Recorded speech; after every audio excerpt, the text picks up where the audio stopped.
I knew something was off when my weekly risk summary ended up in the company group chat titled Team Memes and Taco Polls. No subject line, no explanation. Just my 14-page compliance doc, sandwiched between a gif of the CFO doing tequila shots at last quarter's earnings call and a poll asking if we should get bean dip or guac for Friday's morale lunch. That was a Monday. By Tuesday, the CEO had scheduled an urgent morale-boosting all-hands and sent me an invite with no agenda, no context. Just bring your smiles.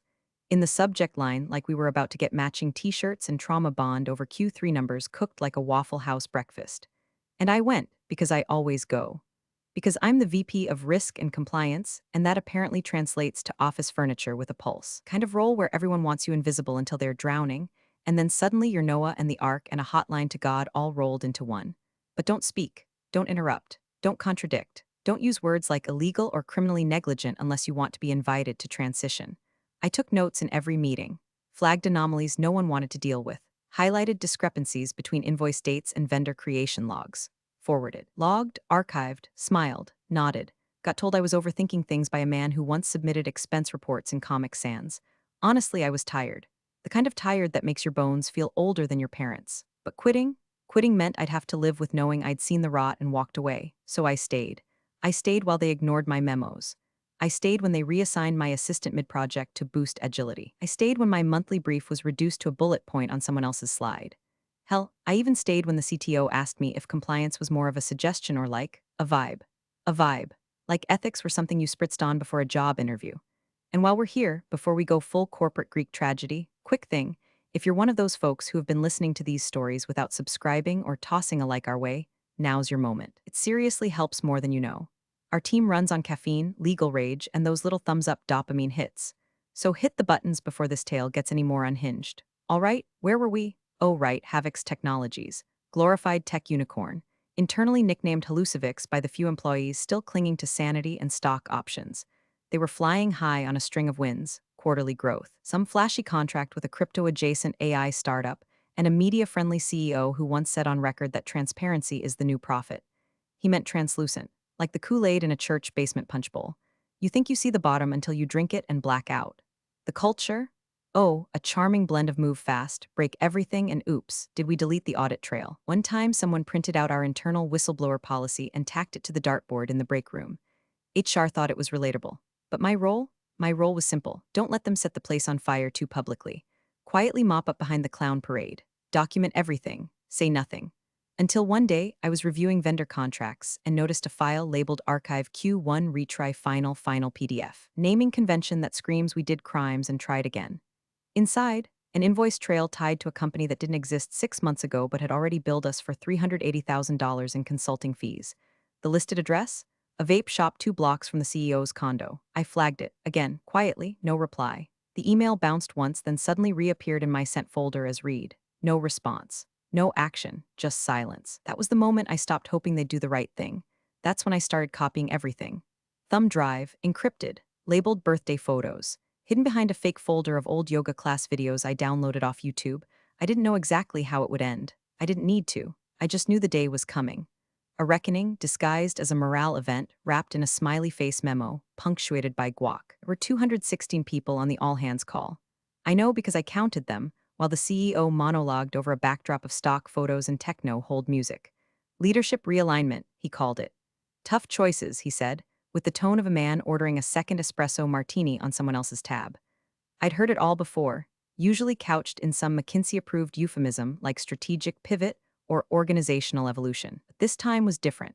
This time, he looked directly into the camera. Some roles, while once important, have become inflated, decorative, symbols of a slower past. Then came the laugh, that smirking, quarter-turn-a-camera laugh. And so he continued, we're starting with a little spring cleaning. He paused. Miranda Price, VP of Risk and Compliance, has been let go effective immediately. We thank her for her service.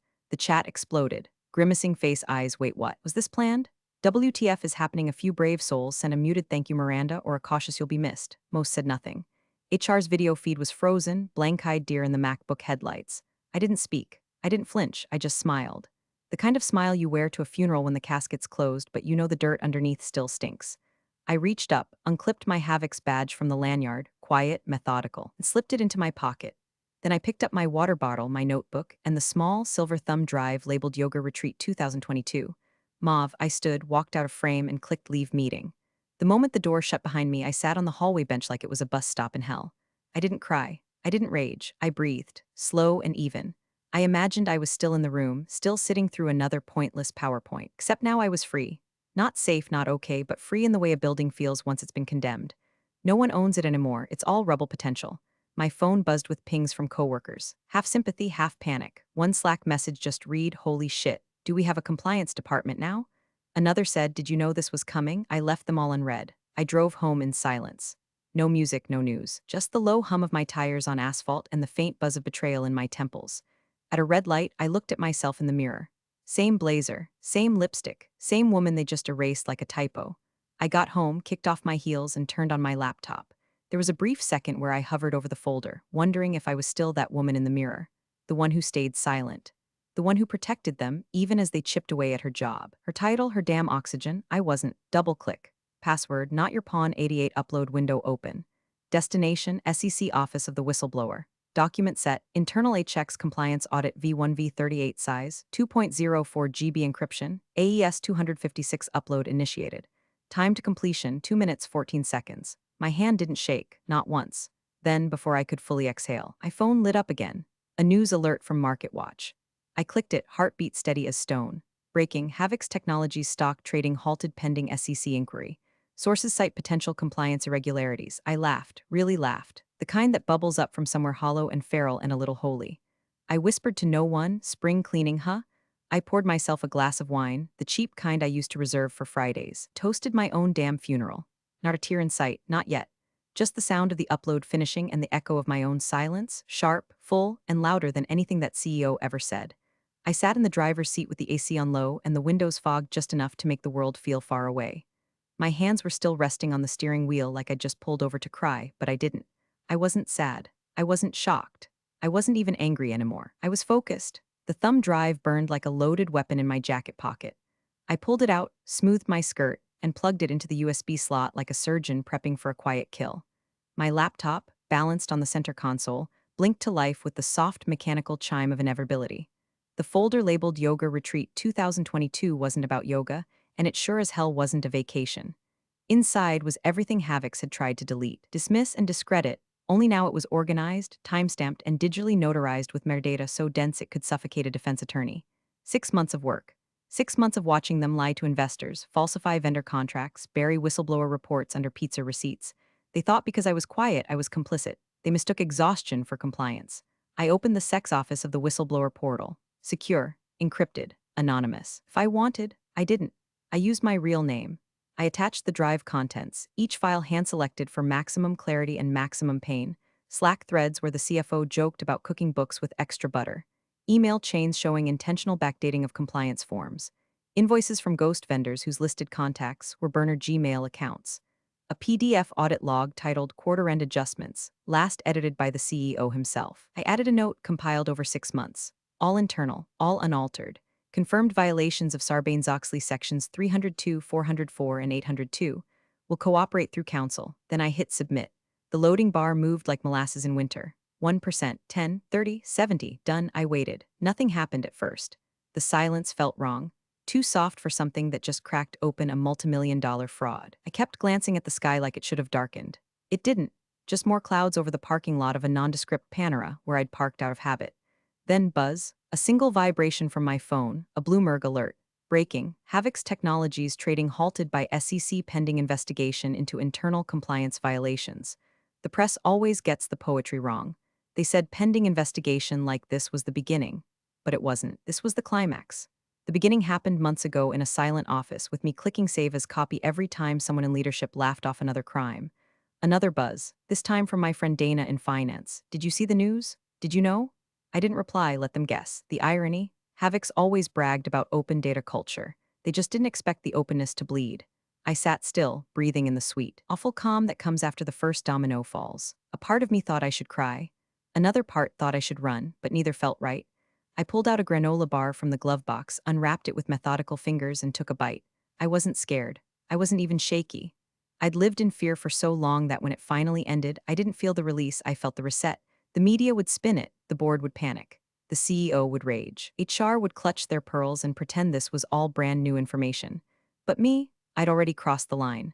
I wasn't their employee anymore. I was their consequence. Back at Havoc's, the panic was immediate and stupidly loud. You could hear the digital shrieking even from a mile outside the Slack servers. I wasn't there, but I knew the script. They were still following the same one I'd seen rehearsed for years every time something went wrong, and no one could find an adult in the room. The CEO called an emergency board meeting. He loves those. Makes him feel like he's the guy from Succession, minus the brains and with triple the veneers. His assistant, some poor intern who probably thought crisis management meant sending more scones to the break room, sent calendar invites with all-caps subject lines like urgent, stakeholder alignment sec comms. Meanwhile, legal was clawing through internal drives looking for ground zero. They pulled up the compliance folders or tried to. Half the files were locked behind permissions I'd set months ago. The other half were dummy shells, empty documents with metadata that quietly pointed toward versions stored elsewhere. Not deleted, not destroyed, just not theirs anymore. One of the senior attorneys pinged my old Slack handle, not realizing it had already been deactivated. Miranda, we're seeing inconsistencies in Q2 filings. Can you clarify? The reply bounced. No Miranda here, just ghosts and gigabytes. They didn't understand yet that I hadn't triggered a breach. I'd flipped a mirror. They were finally seeing what had always been there, just cleaned up, time-stamped, and ready for daylight. At 2:43 p.m., my phone rang. Unknown number. Washington, D.C. area code. I stepped out onto the porch, let the screen door creak behind me, and answered. Miss Price? A voice. Young, professional, nervous but not new. This is James DeWitt, Junior Liaison with the Sex Whistleblower Office. We received your submission.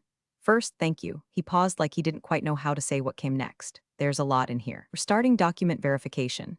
Would you be willing to confirm a few trails directly? I nodded before remembering he couldn't see me, of course. Happy to cooperate. We spoke for 12 minutes. I walked him through the document hashes, the Slack extraction log, the vendor shell company's IP trail, every breadcrumb laid in place so precisely they'd hold up in a federal courtroom or a damn Supreme Court PowerPoint. He asked, cautiously, "Are you worried about retaliation?" I almost laughed. They already fired me on a live stream. What's left? A long pause, then, understood, we'll be in touch. He hung up. I stood there, staring at the trees. The wind was soft. The birds were loud. Somewhere inside, my tea was going cold. And for the first time in what felt like a decade, I wasn't holding my breath. I knew exactly what was happening at Havoc's. The CEO was pacing, swearing, waving around phrases like miscommunication and rogue actor. The CFO was blaming an intern. Legal was drafting a press statement that said absolutely nothing, while trying to convince PR that operational misunderstanding sounded better than federal probe. The board? Half of them were likely on mute Googling personal liability coverage whistleblower case. They'd forgotten something fundamental. The person who holds the receipts always holds the power. I had the receipts in triplicate. At 4:17 p.m., my email pinged encrypted message from counsel. The SEC had formally acknowledged the integrity of my submission. The case had been opened. Their investigation officially had begun.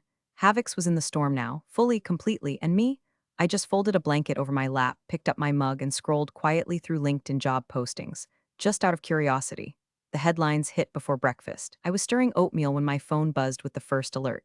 Breaking. SEC confirms active whistleblower investigation into Havoc's technologies. I didn't click it right away. I just stood there, wooden spoon in hand, watching the steam curl up like smoke off a slow burn that had taken half a year to catch. Then I set the spoon down, turned off the burner, and finally opened the article. No names, of course, just a former executive, just alleged compliance discrepancies, just enough truth to make the PR team choke on their organic smoothies. By noon, 4 more outlets had picked it up. CNBC, Wired, even Tech Grit, a site that normally runs puff pieces about startup bros who think inventing a calendar app makes them philosophers. They were all circling the same question. How did Havoc's stock spike so sharply last quarter with no obvious catalyst? Somebody had poked the bear. And then, God bless the internet, someone leaked an internal email chain. First on Reddit, then on Twitter, then on every Slack channel inside the tech world like wildfire on gasoline. It started with a simple subject line. Q2 adjustments urgent review. The body was pure poetry. Did compliance flag this? And the reply, oh, the reply. Compliance is gone. 2 words. That's all it took to turn Havoc's mystique into a meme. By 3 p.m., someone had made a t-shirt mock-up. By 5 p.m., it was trending on X under #compliance is gone, right next to videos of the CEO dodging reporters outside a WeWork lobby like a reality show villain avoiding spoilers. Meanwhile, the vultures started circling, except these weren't regulators. These were former vendors. The first post hit LinkedIn like a torpedo from a burning bridge. Boutique data security firm I remembered flagging months ago wrote, "We warned Havoc's about misaligned scopes in their RFP. Instead of paying us, they ghosted us mid-project. Glad someone finally turned the lights on over there. Another post followed, this one from an HR consultancy that had allegedly won a contract, only to never receive a signed agreement or a single dollar. They'd sent emails, invoices, even a couriered letter. No response. Now, we're naming names, and I was watching it all unfold with the detached serenity of someone who had already screamed into every void and now had nothing left but silence and sweet, slow retribution. No one knew it was me. Not yet. There were rumors, sure. Havoc's had a short list of people with motive, as if integrity were a vendetta. I'd heard from a friend still on the inside that they'd tried to pull badge access logs, laptop history, anything to trace the leak. But I'd wiped my tracks months ago. Meticulously. Professionally, I wasn't a rogue. I was a record, a quiet one. That night, I poured a second glass of wine and watched the CEO's face on Bloomberg. He looked like a man who couldn't figure out why the GPS was screaming at him while he sped toward a cliff he'd built himself. I didn't smile, not exactly, but something in me uncoiled. People always assume whistleblowers are loud, that they rant, rage, storm the gates. They forget that some of us whisper. Some of us just leave the door open and let the world walk in. The boardroom started leaking before legal could even finish drafting their first no comment. By Monday morning, I'd heard from 3 different people, none of them close friends, all of them shaken, each one whispering the same phrase like a prayer they didn't want answered. They're lawyering up. One even sent me a screenshot from a group chat. FYI, Jenkins retained his own counsel, not using company legal. Smart. He's toast if that Slack audit comes out. Has anyone heard from the CFO? No one had. The CFO, Greg Marsh, the guy who once called my department the fun police, was quietly placed on administrative leave to focus on family. Translation: he was the first sacrificial lamb, shuffled off with a glossy memo and a week's worth of NDAs. He deserved worse, honestly. Greg was the one who used to edit his own approval timestamps in the audit logs like no one would notice. I noticed. I always noticed. I had a whole folder called Greg being Greg Final Zip. HR, in full panic mode, issued one of their signature word salads. We are committed to fostering a culture of transparency and respect. Retaliation of any kind will not be tolerated. We stand by our employees. They stood by us like a dog stands by the vacuum, nervous, guilty, and already halfway out the room. But the real moment, the moment, came when I was scrolling through Spotify, trying to drown out the noise with something that wasn't headlines or heartburn, and I saw it.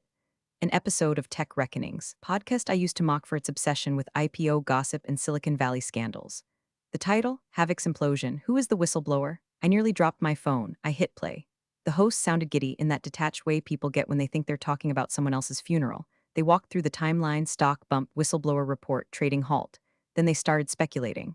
She or he, we don't know, but someone on the inside had access. This wasn't just a pissed-off intern. This was deep documentation, Slack exports, vendor contracts, possibly even emails flagged as deleted. I mean, the co-host chimed in, rumor has it their VP of compliance was let go the same day the report landed.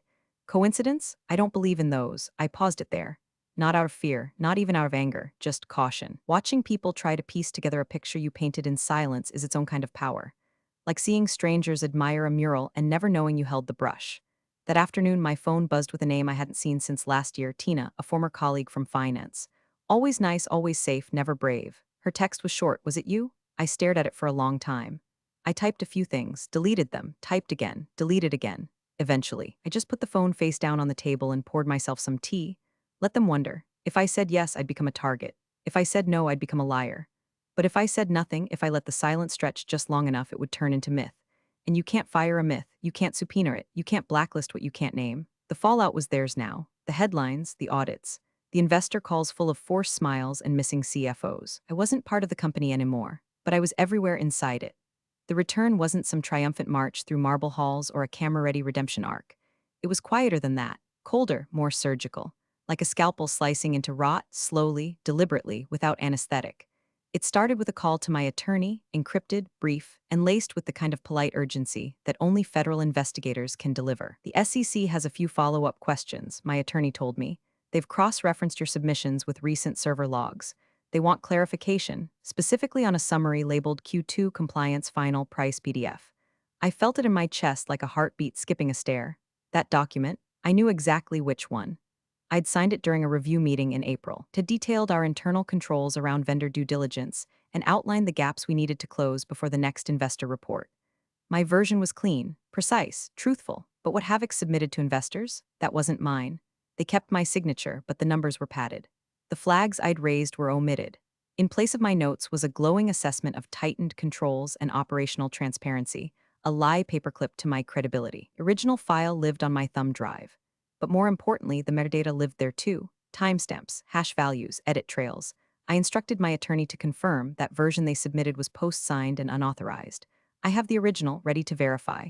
The reply from the SEC came the next day. Understood. We are escalating. They didn't need to say more. That one altered file alone could prove willful misrepresentation to shareholders. And with my original copy intact, they had what they needed, a smoking gun with serial numbers still fresh. 2 days later, my attorney forwarded another encrypted memo. My former assistant, Lee, nervous, brilliant Lee, had been subpoenaed, not as a suspect, as a witness. Turns out they'd underestimated her too. Lee, bless her procedural little heart, had kept her own backup of our team's handover notes. Apparently, during a late-night cleanup before Q2 earnings, she'd been instructed by the CEO's chief of staff to shred anything Miranda touched that's not client-facing. Shred sessions, she called them in her testimony. She even remembered the wording. Too many eyes on this. Let's clean house. They fed her that line like it was an order from God. She wrote it down like it was evidence for one. The transcript of her testimony made its way to my inbox. Redacted, yes. But even with the blackouts, the weight was there. The intent, the fear. The CYA cowardice that always rises when liars realize someone was watching all along. She'd told the truth. Not because she owed me anything, but because someone had to. Because when the whole house is on fire, eventually someone screams who lit the match. I didn't reach out to Lee. I didn't send flowers. I didn't even send a thank you. I knew better.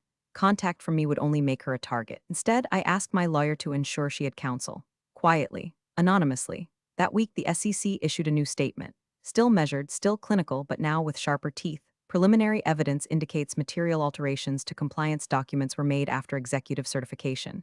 Investigation continues. Inside Havix, the calls had stopped being about spin. They were now about survival. Legal was preparing individuals for deposition. The board was dividing into two camps, those who'd known and pretended not to, and those who now needed a damn good lawyer to prove they didn't. The CEO, silent, vanished from internal comms. Rumors said he was on sabbatical. Translation, hiding in Aspen with no Wi-Fi and a team of PR damage control monks burning sage over his LinkedIn profile. And me? I sat on the screened porch of my little cabin, laptop open, logs crackling in the hearth, and read it all like fiction. I'd always been the adult in the room. Now, for the first time, that actually meant something. The CEO finally crawled out of hiding for a CNBC interview, and it was exactly the kind of performance you'd expect from a man who once described regulatory filings as just vibes and PDFs. He wore a blazer over a t-shirt like that made him relatable. Like maybe we'd all forget he'd signed falsified compliance documents with the same hand he used to high-five investors about Q2 momentum. The anchor went easy on him at first, warm-up questions about innovation and challenges in the tech space. But then she slid the knife in, smooth and smiling. There's been speculation about the whistleblower's access to high-level risk documentation. Can you speak to the integrity of those records? He blinked, smiled, swallowed hard. I'm not at liberty to discuss ongoing, internal reviews, he said, suddenly fascinated by his own coffee mug. But Havix remains committed to our stakeholders and to transparency. That word, transparency. I laughed so hard I almost spilled my tea. He'd spent the better part of 3 years treating transparency like it was radioactive, something to be avoided unless wearing a full PR hazmat suit. The segment wrapped with his signature smirk, but something in it had cracked. You could see it if you looked closely. The kind of haunted twitch behind the eyes that comes when you realize the lights are still on but the exits have disappeared. 12 hours later, he was served. Not symbolically, not hypothetically. Literally served by a federal officer in the lobby of his high-rise. Witnesses say he looked like he'd seen a ghost. Maybe he had. Maybe that ghost looked a little like a woman he once fired mid-Zoom, smiling politely while pocketing a thumb drive. By noon, the Department of Justice released a statement. Preliminary case opened against Havix Technologies, citing willful misrepresentation of financial controls and falsified compliance documentation. Evidence submitted voluntarily under federal whistleblower protections forms the foundation of this investigation. Voluntarily, not leaked, not coerced, voluntarily. Word landed like a punch in a marble hallway. That afternoon, Havix's board issued a statement dripping with the kind of manufactured outrage that only appears when people realize they were caught holding the bag.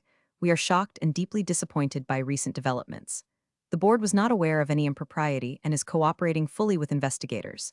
I read it twice just to soak in the irony. Shocked, disappointed, cooperating. Read like a breakup note from a man who cheated, got dumped, and now wants credit for not keying your car. But the real blow came from the shareholders. Within 48 hours, the first class action suit was filed, on behalf of investors misled by Havix Technologies' falsified risk disclosures and earnings misstatements. Another followed, then another. They were stacking up like chairs in a burning church. I didn't feel joy, not exactly, not glee. It wasn't vindictive anymore, it was precise. Surgical, a deep, strange calm settled in my chest like I'd finally stopped treading water. I wasn't angry. That emotion had been burned out of me by 1,000 ignored warnings, budget cuts, and can you make this look cleaner before we submit? Emails. This wasn't revenge. It was removal, like bad tissue cut from something that still had a chance to live. I sat by the window, watching the sun sink through pine trees, and read through the latest filings without flinching. No headline shocked me. No name surprised me. It was all exactly as it should be. Havix hadn't collapsed. It had been collapsing. I just turned on the lights. The SEC briefing was live streamed on a gray Tuesday, the kind of morning that smells like old coffee and cold truth. No music, no flair, just a podium, a seal, and the weight of federal tone. I watched from my laptop, wrapped in a fleece blanket in the corner of the cabin, the pine logs in the fireplace crackling like distant applause. The lead official, clean-cut, precise, with that flat delivery government attorneys perfect in their sleep, stepped up and cleared his throat. This investigation has revealed systemic violations of corporate governance, investor deception, and fraudulent compliance reporting at Havix Technologies. He paused, flipped a page, didn't blink. Falsified risk disclosures, tampered audit trails, and willful misrepresentation of financial health across multiple quarters. These findings would not have been possible without the foresight and integrity of one former executive who voluntarily provided a comprehensive, time-stamped data set substantiating every claim. I didn't move. The screen didn't name me. The broadcast didn't show my face. But my name was in the bones of it, in the silence that followed, in the questions no one asked, because they already knew the answer. The CEO, gone, not on sabbatical, not transitioning, officially terminated. His golden parachute cut mid-deployment. Rumor had it he tried to float some redemption arc on Twitter the night before, but it tanked, mostly gifs and snarky replies. One of them just said, hash compliance is gone, bro. Trading in Havix stock was suspended indefinitely. Investors scrambled. Analysts wept. Someone started a thread titled, "Remember when this was the hottest IPO of 2022? It was mostly memes now, burning buildings, Titanic references, a few clever remixes of my favorite. Did compliance flag this? Compliance is gone." Inside the cabin, the world was quiet. The only sound was the wind against the window pane and the soft ping of a new email. I didn't check it immediately. I let the moment breathe. Let the fire crackle. Let the press conference close with a solemn line about ongoing accountability. Then I sipped my tea, clicked the email, a consulting offer, discreet, high-paying, from a firm that wanted someone who could see the fire before the smoke. They didn't say the word whistleblower, they didn't have to. Outside, a fox padded silently across the snow, nose low, tail high, vanishing into the trees like it had somewhere better to be. I closed the laptop, sat back. There would be no book deal, no TED Talk, no think piece in Fast Company about the price of doing what's right. I wasn't interested in being their redemption arc or their cautionary tale. I wasn't a headline. I was the quiet woman they buried under fake smiles and butchered spreadsheets. And I left them the shovel. Thanks for watching, you cubicle warriors. Hit that subscribe button. Unless you're my old boss, then you're on your own. Revenge of the coffee pot strikes again.